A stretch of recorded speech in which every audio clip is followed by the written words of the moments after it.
Officials in Shanghai, which has been on lockdown for weeks as officials battle China's worst coronavirus outbreak since the start of the pandemic, said Friday that they aim to achieve 0 cases outside quarantine by May 20th. That could allow restrictions to be eased in the city of 26 million people, where residents have complained of food shortages and mental health challenges as the lockdown has been extended multiple times.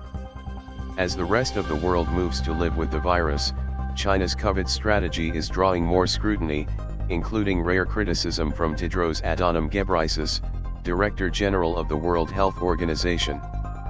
who said it was not sustainable in the face of the highly transmissible Omicron variant. Considering the behavior of the virus, I think a shift will be very important, he said at a news conference this week,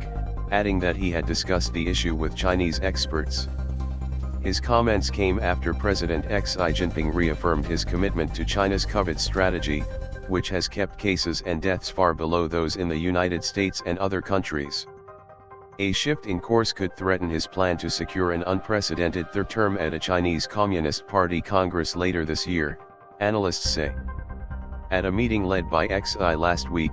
the party's top leaders pledged to unswervingly adhere to the general policy of dynamic zero COVID, and resolutely fight against any words and deeds that distort, doubt or deny our country's epidemic prevention policies.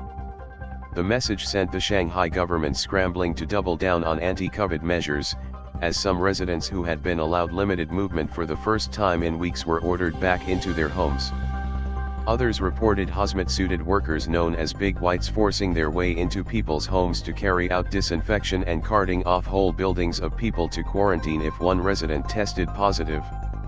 Tedros' comments were swiftly suppressed by Chinese censors, who removed a post from the United Nations account on Weibo, a popular Chinese social media platform, and blocked users from searching for his name. Asked about his comments, Foreign Ministry spokesman Zhao said China's COVID policy was based on national realities and that officials were adjusting anti-epidemic measures based on changing conditions. We hope relevant people will look at China's COVID policy in an objective and rational light, learn more about the facts and refrain from making irresponsible remarks, he said at a news conference Wednesday.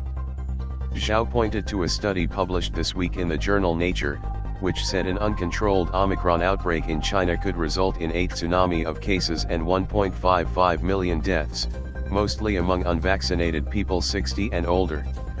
Chinese leaders fear a repeat of this year's deadly Omicron outbreak in its territory of Hong Kong, which like mainland China had a low vaccination rate among older people.